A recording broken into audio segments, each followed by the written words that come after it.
Okay, तो आज हम कौन सा लेसन पढ़ेंगे? दो लघु कथाएं। इसमें क्या बताया है लेखक ने? इसमें यह बताया है कि आजकल का उन्होंने आज के सामाजिक कुरीतियों पर, भ्रष्टाचार पर इस कहानी के माध्यम से प्रकाश डाला है कि किस प्रकार से इंसान अपने स्वार्थ की पूर्ति के लिए या अपने कार्य की पूर्ति के लिए क्या करता है, रिश्वत देके अपना काम निकलवा लेता है। या बड़े बड़े जो ठेकेदार, जमींदार या बड़े लोग जो होते हैं, ऑफिसर होते हैं, वो रिश्वतखोरी करके क्या करते हैं, अपना कार्य निकालते हैं या अधिक पैसे कमाने के लिए भी यह सब काम करते हैं। ये जो योग्य इंसान होता है उसकी योग्यता तो धरी की धरी रह जाती है, और रिश्वत लेकर इंसान जो नहीं कार्य करने के लायक होते हैं उनका भी कार्य आसानी से हो जाता है। ओके, तो अभी आइए हम इस लेसन का क्या करते हैं, इस पाठ का शुरुआत करते हैं।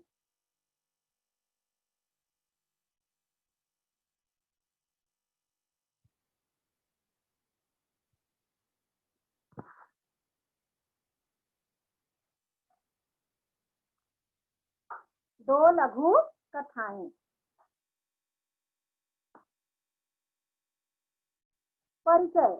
इसको किसने लिखा है? इसको लिखा है नरेंद्र छाबड़ा जी ने। जाने माने कथाकार हैं। कहानियों के साथ अपने आपने बहुत सी लघु कथाएं भी लिखी हैं। इन्होंने कहानियां भी लिखी हैं और लघु कथाएं का अर्थ होता है छोटी छोटी, बहुत छोटी कहानी। लघु यानी छोटी, कथाएं यानी कहानियां। बहुत छोटी छोटी सी कहानियां इन्होंने लिखी हैं। आपकी लघु कथाएं विभिन्न पत्र पत्रिकाओं में नियमित रूप से स्थान पाती रही हैं।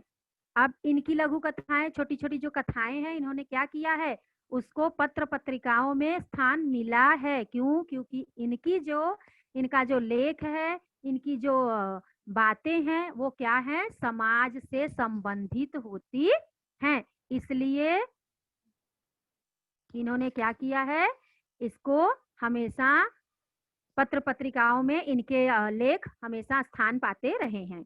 अब इनकी प्रमुख कृतियां क्या हैं? मेरी चुनिंदा लघु कथाएं, छोटी छोटी कथाओं के बारे में इन्होंने लिखा है। अब यहाँ हम क्या देखेंगे? यहाँ हम देखेंगे इस दोनों लघु कथाओं में हमें क्या बताया गया है, गद्य संबंधी बातें। यहाँ दो लघु कथाएं दी गई हैं। प्रथम लघु कथा में लेखक ने यह दर्शाया है, दर्शाना यानी बताना, हमको परिचय कराना, कि जब हम बड़ी दुकानों, मॉल, होटलों में जाते हैं तो कोई मोल भाव नहीं करते। और ये सही बात है। जब हम कभी किसी दुकान पे जाते हैं और वहां लिखा रहता है फिक्स रेट, तो हम क्या सोचते हैं, बड़ी जगह पे जाते हैं, मॉल में जाते हैं, तो वहां तो इंसान क्या होता है, इंसान ट्रॉली लिया, अपने हाथ से खरीदा सामान, बिल पे किया और चल दिया। वहां से कुछ पूछने की जरूरत ही नहीं होती है। क्यों नहीं होती है? क्योंकि वहां हर एक चीज के भाव वही टैग लगा के रखे रहते हैं, हम उसको लेते हैं और चल देते हैं। लेकिन इसके अलावा जब हम रेहड़ी वाले, फेरी वाले से सामान, मतलब रोड पर जो लगाए रहते हैं, छोटी छोटी चीजें जब हम खरीदते हैं तो हम क्या करते हैं, मोल भाव करे बगैर रहते नहीं हैं। हमें इस सोच से बचना चाहिए। यहाँ लेखक के कहने का तात्पर्य यह है कि जब बड़ी जगह पे बड़े पैसे खर्च करके हम क्या करते हैं, उतने पैसे खर्च कर देते हैं जितना वहां लिखा होता है, तो छोटे छोटे लोग जो धंधा पानी अपने पेट के लिए करते हैं, उन लोगों के लिए क्या करना है, उन लोगों को गरीबी से बचने के लिए या अपना पेट पालने के लिए, उनके पास तो इतना मॉल जैसा कुछ रहता नहीं है, लेकिन वहां मोल भाव हम करते भी नहीं है। क्यों? क्योंकि उसमें भी हमारा क्या होता है, थोड़ा सा इज्जत का बात आ जाता है। लेकिन छोटे लोगों से हम मोल भाव, भाजी वाले आते हैं उनसे मोल भाव करते हैं, ऐसे लोगों से मोल भाव करना चाहिए क्या? इसी बात को लेकर लेखक ने इस गद्य में हमें समझाने का कोशिश किया है। दूसरी लघु कथा में लेखक ने रिश्वतखोरी, भ्रष्टाचार पर करारा व्यंग किया है। व्यंग करना यानी आता है सबको ना, टॉन्ट मारना। वहां लेखक ने दर्शाया है कि सत्य का पालन ही लक्ष्य तक पहुंचने में सहायक होता है।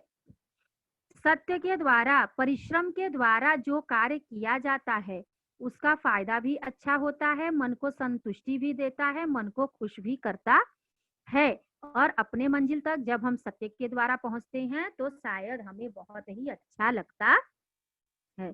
तो यहाँ लेखक ने यह कहा है कि रिश्वतखोरी, भ्रष्टाचार, ये सब चीजें नहीं होनी चाहिए। सत्य का पालन करो। सत्यता के साथ अगर हम आगे की तरफ बढ़ेंगे तो यह हमें पहुंचने में बहुत ही, अपने मंजिल तक पहुंचा ही देता है। अब यहाँ देखेंगे हम क्या, शब्द संसार। शब्दार्थ। भीषण, भीषण यानी बहुत भयानक। हम लोग बोलते हैं ना बहुत भयानक गर्मी चल रही है, बहुत जोर जोर से हवाएं चल रही हैं, या बहुत भयानक सीन था, ये दृश्य बड़ा भयावना था, इसी चीज को। लिज लीजे, लिज लीजे यानी सीलन भरा। हम बोलते हैं ना इस समय क्या होता है, इस समय हर जगह बारिश जोरों जोरों से हो रही है, तो हर जगह सीलन भरा माहौल हो जाता है, कपड़े भी सीलन हो जाते हैं, बहुत ज्यादा सूखता, क्योंकि जब धूप लगती है तभी जाके सूखा होता है, तो उसको सीलन भरा बोलते हैं। नीरवता मतलब एकदम एकांत जगह जहां कोई भी न हो। कंगाल, कंगाल यानी निर्धन, गरीब व्यक्ति। साक्षात्कार, साक्षात्कार यानी मुलाकात करना एक दूसरे के सामने। साक्षात मतलब सामने, कार करना मतलब बात करना, तो एक दूसरे के सामने बैठकर बातें करना। रिश्वत, रिश्वत यानी घूस लेना। सीना तान कर खड़े रहना, निर्भय होकर बिना डरे खड़े रहना। बोलबाला होना, बोलबाला होना यानी उसका प्रभाव सबके ऊपर पड़ना। सब लोग बोलते हैं ना, अरे आजकल तो इनका बोलबाला बहुत चल रहा है, आजकल समाज में यही दिख रहे हैं, ऐसे ऐसे कार्य कर रहे हैं, तो इनकी प्रसिद्धि बहुत फैल गई है। दाद देना, दाद देना मतलब प्रशंसा करना। अब देखो यहाँ हम क्या कह रहे हैं, यहाँ हम पहली दो लघु कथाएं हैं जैसे कि आपने पहले ही देखा। अब यहाँ पहले कथा की शुरुआत हो गई है। अब लेखक कह रहे हैं, इस वर्ष बड़ी भीषण गर्मी पड़ रही थी, दिन तो अंगारे से तप ही रहते थे।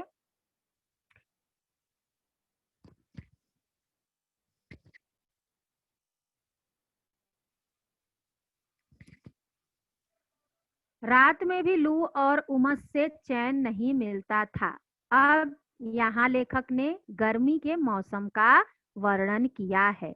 इन्होंने यह बताया है कि इस वर्ष, इस साल बड़ी भीषण गर्मी, भयानक गर्मी पड़ रही थी। दिन में भी अंगारे, अंगारे कैसे होते हैं, अंगारे यानी आग, आग जो होता है वो बहुत ही जलता है, तो दिन में अंगारे की तरह तपन होती थी, गर्मी होती थी, आग की तरह गर्मी तपती थी। और रात में भी जो हवाएं चलती थी वो जैसे गर्म लू चलता है उस तरह से उमस भरी हवाएं चलती थी, जिससे चैन, राहत मिलता नहीं था। ये अपना शरीर क्या होता है, बहुत ज्यादा ठंड भी बर्दाश्त नहीं कर पाता, बहुत ज्यादा गर्मी भी नहीं, उमस, हर एक चीज से हम क्या होते हैं, उब जाते हैं। तो यही चीज इस, तो रात में भी लू जैसे गर्म हवाएं चलती हैं उसी तरह से हवाएं चल रही थी। सोचा इस लिजलिजे और घुटन भरे मौसम से राहत पाने के लिए कुछ दिन पहाड़ों पर बिता आए।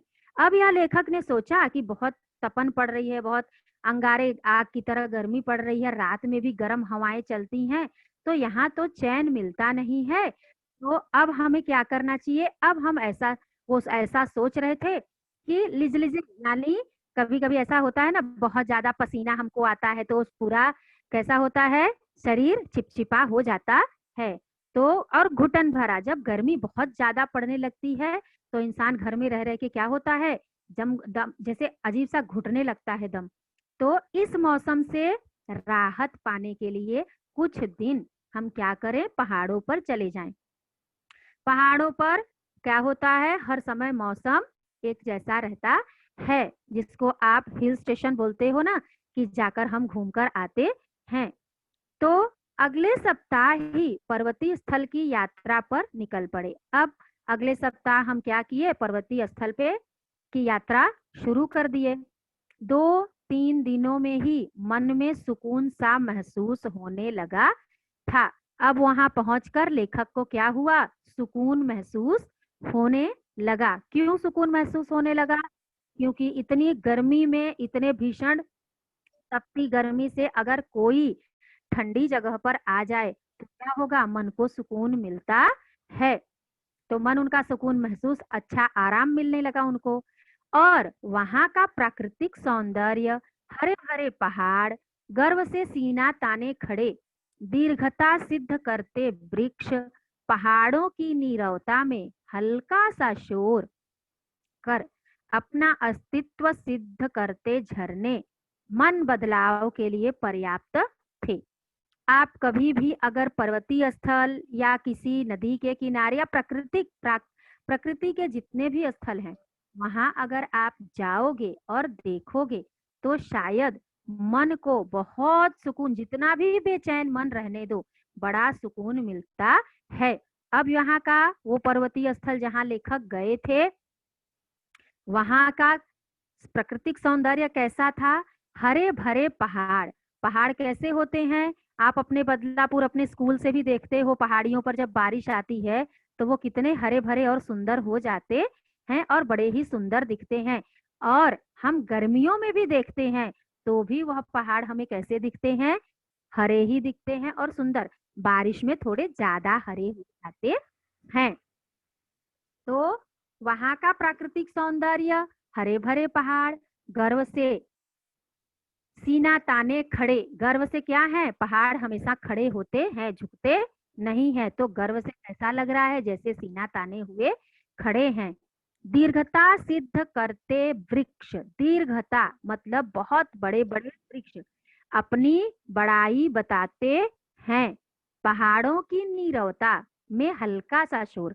पहाड़ों पर जाओ, नीरवता मतलब जहाँ कोई भी ना हो, एकदम अकेला इंसान जहाँ रहता है ना, जहाँ एक आसपास कुछ भी न हो, वैसा नीरवता, हल्का सा शोर कर, बहुत हल्का। जब पहाड़ों पर जाओगे तो हल्की हल्की प्राकृतिक आवाजें वहां आती हैं, पेड़ पौधे चल, पत्तों की, हवाओं की आवाजें, पत्तों के चलने की आवाजें, ये सब चीजें वहां दिखने को मिलती हैं। क्यों, क्योंकि जहाँ हम रहते हैं वहां तो सिर्फ इंसान, गाड़ी मोटर, हवा, धुआं, यही सब चीज हमको सुनाई देता है। लेकिन जब हम पहाड़ों पर जाते हैं तो ये सब चीजें हमें, प्राकृतिक चीजें सुनकर मन को बहुत सुकून मिलता है।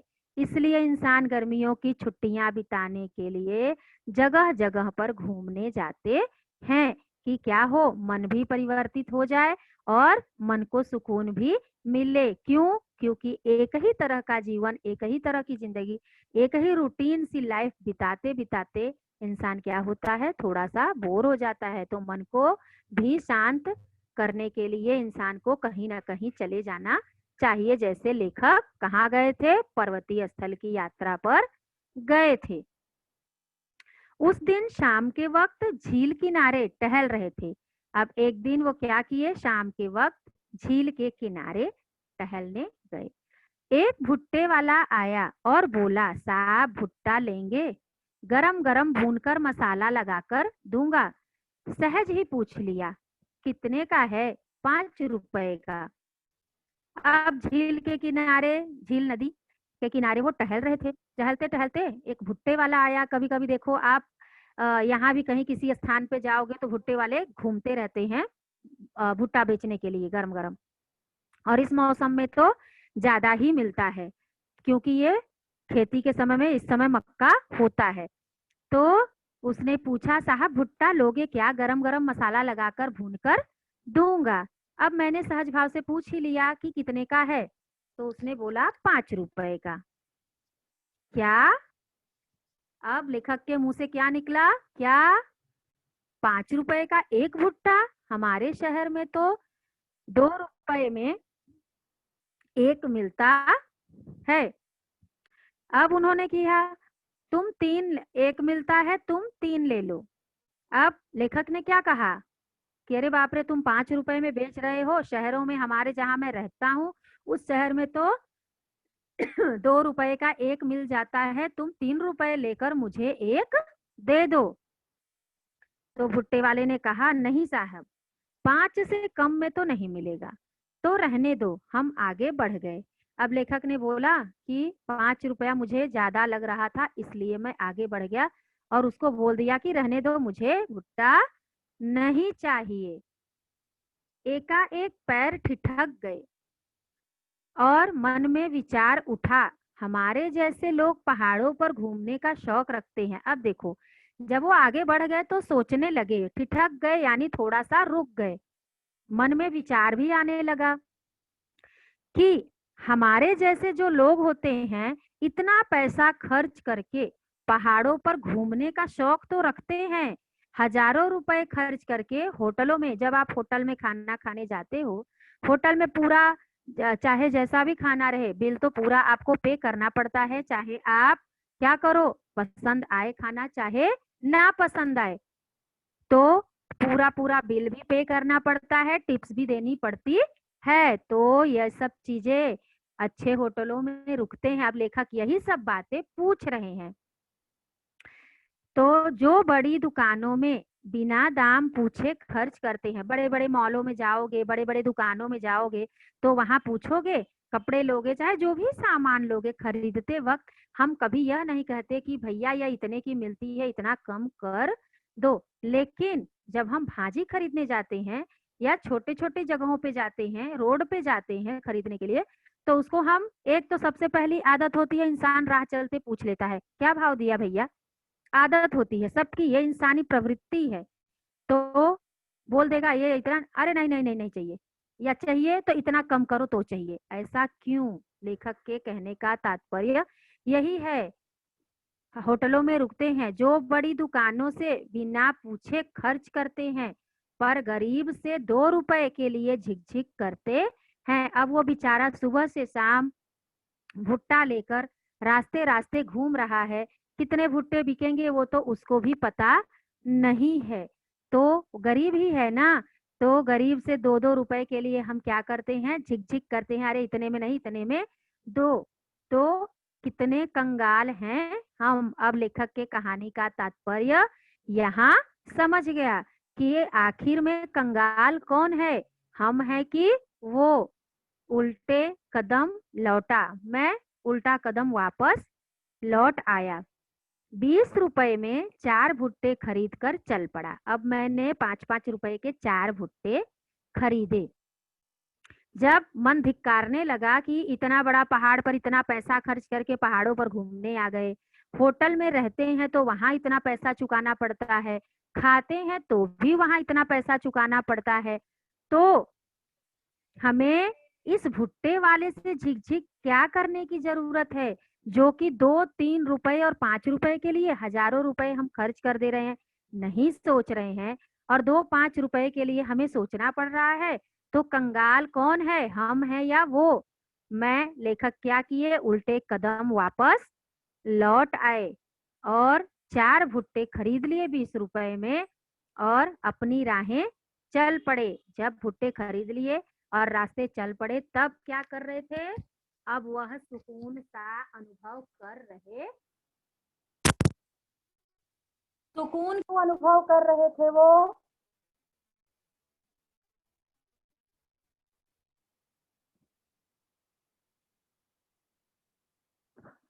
लेखक सुकून इसलिए अनुभव कर रहे थे कि उनको यह समझ में आ गया था कि हमें क्या करना चाहिए। 1 मिनट बेटा, अभी सुनाई दे रहा है?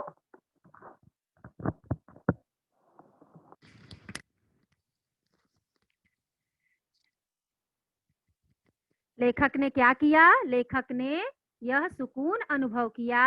क्या सुकून अनुभव किया उन्होंने? यह सुकून उनको मिला कि हम लोग हजारों हजारों रुपए क्या करते हैं, खरीदते हैं और सामान लेते हैं, लेकिन हम क्या करते हैं, 2 4 5 रुपए जो खरीदना रहता है जिसको, उससे हम क्या करते हैं, उससे हम मोल भाव करना शुरू करते हैं। ऐसा होना नहीं चाहिए। मन उनका उनको जिताने लगा, इसलिए उन्होंने क्या किया, उन्होंने यह किया कि इसलिए उन्होंने यह किया कि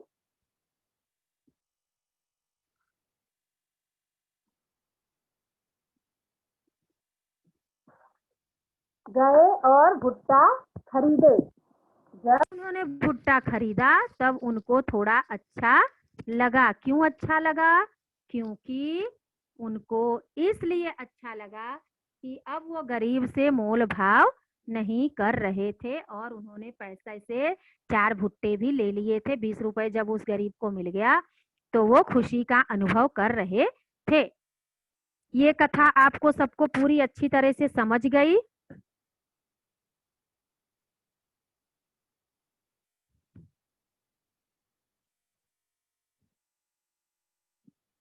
ओके,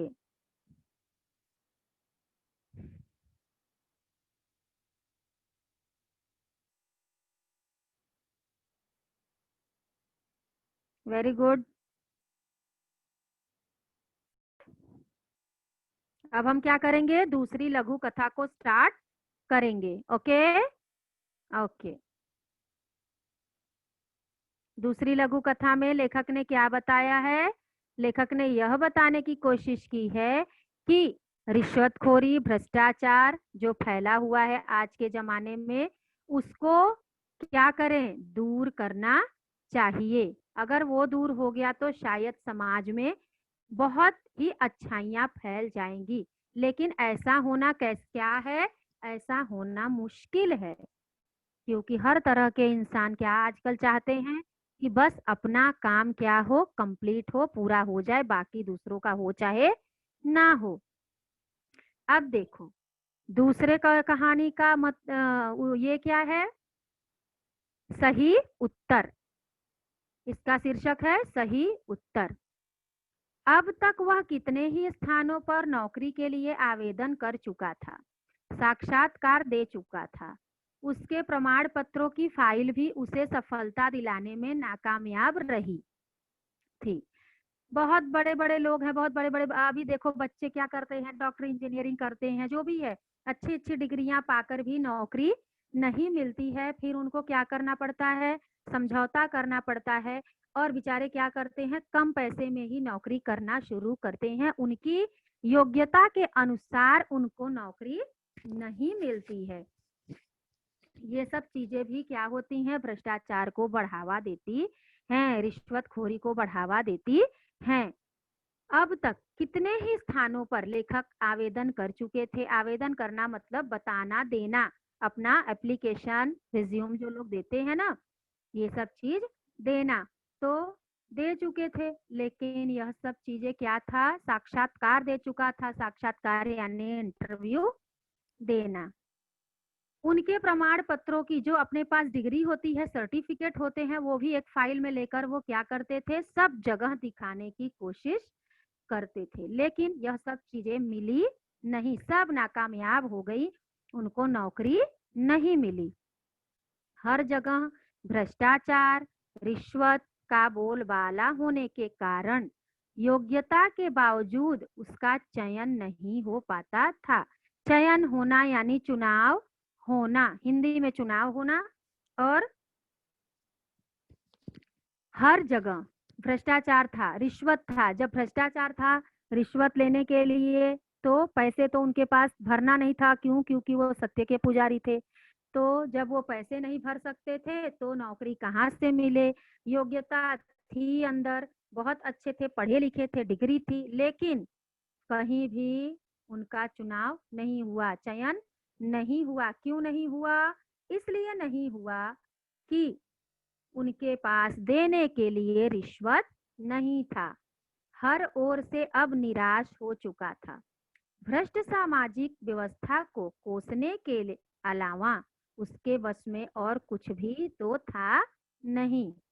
कभी कभी ऐसा होता है, हम कार्य तो करते हैं, मेहनत भी करते हैं, लेकिन क्या होता है, अपने मन मुताबिक जब हम कुछ नहीं मिलता है, योग्यता होने के बावजूद भी, अगर योग्य व्यक्ति नहीं है तो ठीक है, अगर व्यक्ति योग्य है और उसे वह चीज नहीं मिलती है, तो वो क्या करता है, फिर इस समाज की व्यवस्था को कोसने लगता है कि अरे ऐसे कैसे अफसर हैं, या ऐसा कैसा सामाजिक व्यवस्था है, या ऐसा कैसा अपने देश की शासन प्रणाली है कि हमारा कुछ काम ही नहीं हो पाता है। होता है ना। तो यही सब चीज वो क्या करता था, कोसना शुरू किया उसने, लेकिन उसके बस में तो कुछ था नहीं, इंसान के बस में कुछ था नहीं था, क्योंकि रिश्वत देने के लिए उसके पास कुछ भी नहीं था। अब देखो, इंसान इतना मेहनत करके पढ़े लिखे, दिन रात मेहनत करे, अच्छा परसेंटेज लाए, अच्छा सब कुछ हो जाए, इंसान के पास नॉलेज है, कार्य करने के लिए लगन भी है, मेहनत भी है अंदर, लेकिन नौकरी नहीं मिल रही है। क्यों नहीं मिल रही है? रिश्वतखोरी की वजह से नहीं मिल रही है। ओके। अब आज फिर उसे साक्षात्कार के लिए जाना है। उसे क्या करना है? फिर से इंटरव्यू के लिए जाना है। अब तक देश प्रेम, नैतिकता, शिष्टाचार, ईमानदारी और अपने तर्कपूर्ण विचार बड़े विश्वास से रखता आया था। इंटरव्यू जब हम देने आते हैं तो अपने अंदर अच्छी और सच्ची बातें लेकर जाते हैं। क्यों? क्योंकि उस समय जब जहाँ जो पूछा जाता है उसका हम सही सही ही आंसर करते हैं। तो यही चीज है कि अब तक उसने जितना भी इंटरव्यू दिया था उसमें उसने देश प्रेम, नैतिकता, शिष्टाचार, ईमानदारी, यह सारे विचार और विश्वास से उसने इंटरव्यू दिया था। लेकिन इसके बावजूद भी उसके हिस्से में सिर्फ असफलता ही आई थी। इतना कुछ करने के बावजूद भी क्या हुआ? असफलता मिली। क्यों असफलता मिली? इसलिए असफलता मिली कि उसके पास रिश्वत देने के लिए कुछ भी नहीं था। भ्रष्टाचारी उसके अंदर नहीं थी कि वो किसी को क्या करे, नीचा दिखा के या जो भी करके, रिश्वतखोरी करके, लाई चुपड़ी करके, हाथ पैर जोड़ के क्या करे, काम कर ले। अब तक तो असफल रहा। साक्षात्कार के लिए उपस्थित प्रतिनिधि मंडल में से एक अधिकारी ने, अब जहां गए हैं साक्षात्कार के लिए, इंटरव्यू के लिए, अब वहां देखो क्या होता है। वहां बहुत सारे प्रतिनिधि मंडल बैठे थे। एक अधिकारी ने पूछा, भ्रष्टाचार के बारे में आपकी क्या राय है? अब भ्रष्टाचार एक ऐसा कीड़ा है जो देश को घुन की तरह खा रहा है। घुन एक ऐसा कीड़ा होता है जो अनाज को क्या करता है, अगर अनाज में लग जाए तो सारे अनाज को खा करके खोखला कर देता है। जैसे कि दीमक होता है, लकड़ी में लग जाए तो वो लकड़ी को क्या करता है, सब खा के लकड़ी को अंदर ही अंदर खोखला बना देता है। जब खोखला हो जाता है तो वह किसी काम का रह नहीं जाता। उसको थोड़ा सा भी अगर हाथ जोर से लगा दो तो वो टूट जाता है। तो इसी तरह से भ्रष्टाचार एक घुन नामक कीड़े की तरह है, जो देश और समाज को अंदर ही अंदर खा खा कर खोखला बनाता चला जा रहा है। इसने सारी सामाजिक व्यवस्था को चिंताजनक स्थिति में पहुंचा दिया है। इसने क्या किया है?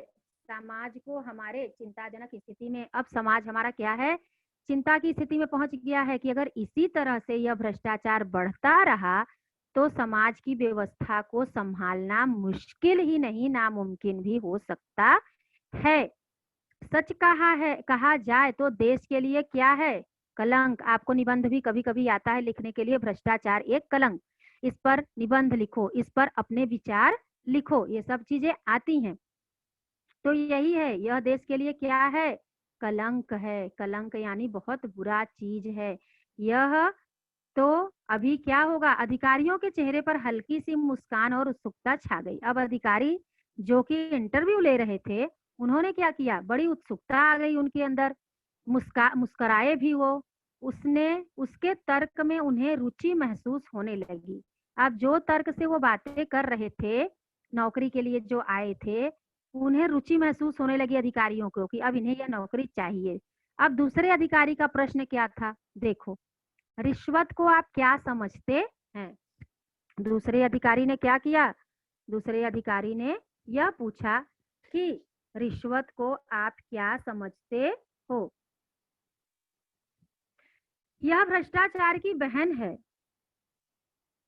यह क्या है? भ्रष्टाचार की बहन।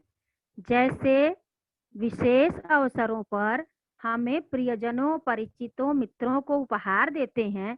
हम कभी कोई तीज त्योहार मनाते हैं, विशेष अवसर हमारे घर पे होता है, तो हम क्या करते हैं? अपने से प्रियजनों, मतलब जो हमारे रिलेटिव होते हैं, हमारे भाई बहन होते हैं, जो भी होते हैं, मित्र होते हैं, अपने पड़ोसी होते हैं, उनको हम क्या, जिससे अच्छे संबंध होते हैं, उनको हम उपहार ले जाते हैं, गिफ्ट देते हैं।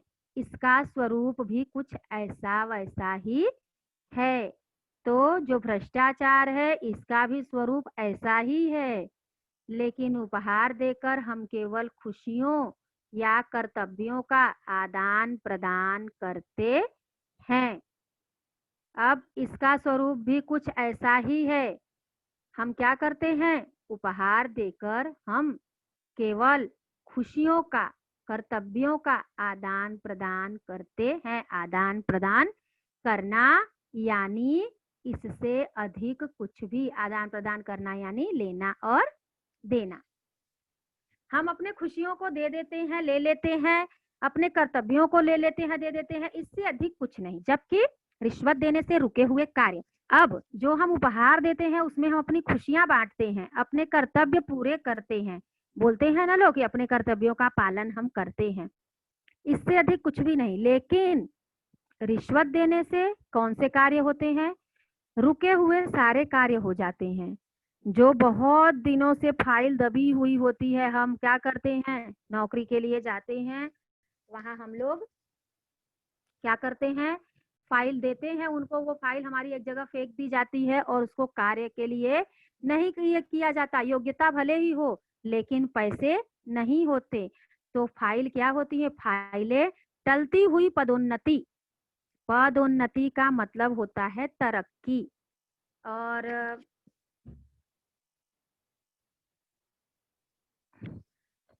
तो पदोन्नति, रोकी गई नौकरी आदि, इसमें कारण, इसके कारण सफलता हासिल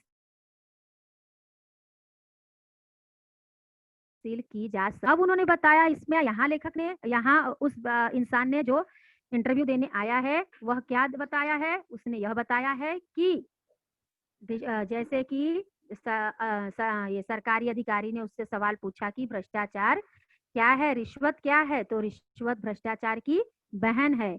हम जैसे विशेष त्योहार, उपहार और त्योहारों पर अपने प्रियजनों, मित्रों, रिश्तेदारों को उपहार देकर क्या करते हैं? अपना कर्तव्य और खुशी जाहिर करते हैं, आदान प्रदान, लेना और देना करते हैं।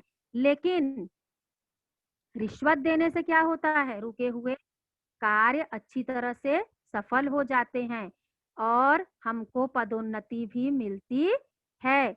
रोकी गई नौकरी आदि, इसके कारण रुकी हुई नौकरी भी और सफलता भी रुकी हुई नौकरी भी हमको मिल जाती है।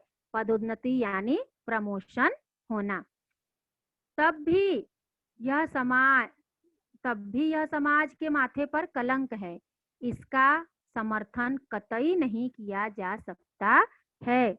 तब अब यह क्या बता रहे हैं लेखक कि यह समाज के माथे का बहुत बड़ा कलंक है। अगर आप पढ़े लिखे हो, बहुत अच्छे से पढ़ लिए, लिख लिए, अच्छा परसेंटेज है, अच्छे कॉलेज से पढ़े हो, मन में योग्यता है, तो आप कभी रिश्वत देना चाहोगे? कभी कोई रिश्वत देना चाहेगा? नहीं। क्यों नहीं? क्योंकि जब हमारे अंदर इतनी योग्यता है तो हम पैसे क्यों दें, और उस पैसे को हम बचा के क्यों ना रखें? और वो इतना पैसा इंसान क्या करता है? खर्च करता है। किस लिए? पढ़ने के लिए इतना पैसा खर्च करके पढ़ो भी, और उसके लिए जब योग्य हो जाओ, नौकरी के योग्य हो जाओ, तो फिर योग्यता के अनुसार नौकरी नहीं मिलती, फिर नौकरी के लिए भी पैसे दो, तो इंसान को क्या होता है? दुख होता है। और वो सामाजिक व्यवस्था को क्या करता है? कोसता है, तब वही यह इंसान बता रहा है कि यह भी रिश्वत भी क्या है, समाज के माथे पर एक बहुत बड़ा कलंक है। इसका समर्थन कतई नहीं किया जा सकता, ऐसी मेरी धारणा है।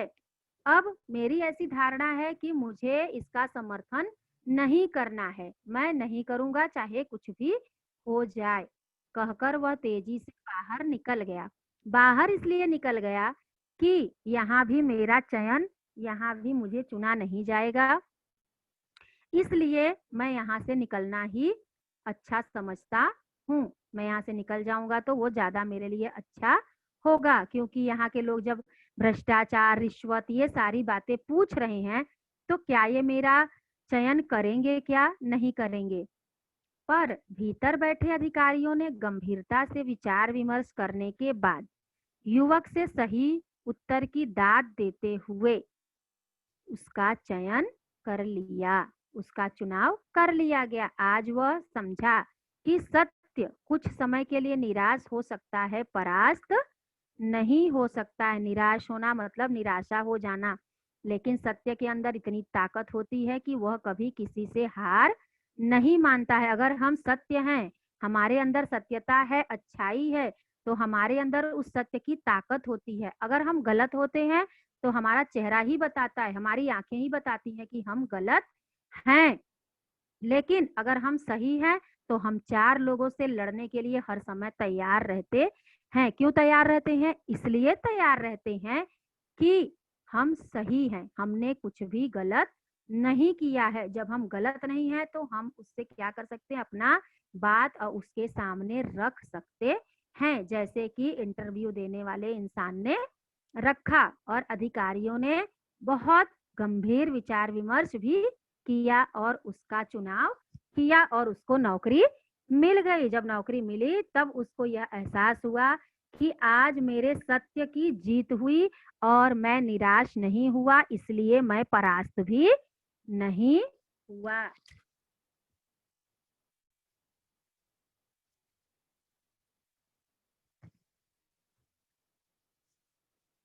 अच्छे से समझा सबको? सबको अच्छे से समझा? Okay, very good student.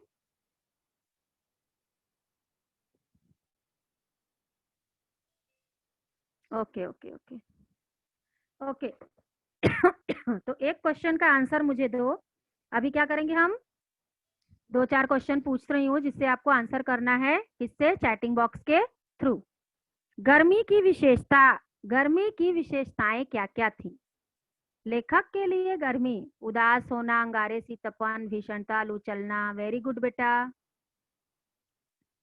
Very good. खुशी शुक्ला, वेरी गुड। रिया तिवारी, आबिद शेख, उमस, वेरी गुड आबिद। और ओके, पर्वतीय स्थल का, जहां लेखक पर्वतीय स्थल पे घूमने गए थे, उसकी प्रकृति सुंदरता कैसी थी? उसकी प्राकृतिक सुंदरता कैसी थी? ओके, झरने नहीं, झरने ना आएगा ना। आप लोग हिंदी मराठी मिक्स मत किया करो, मैंने कितनी बार बोला है आप लोगों को।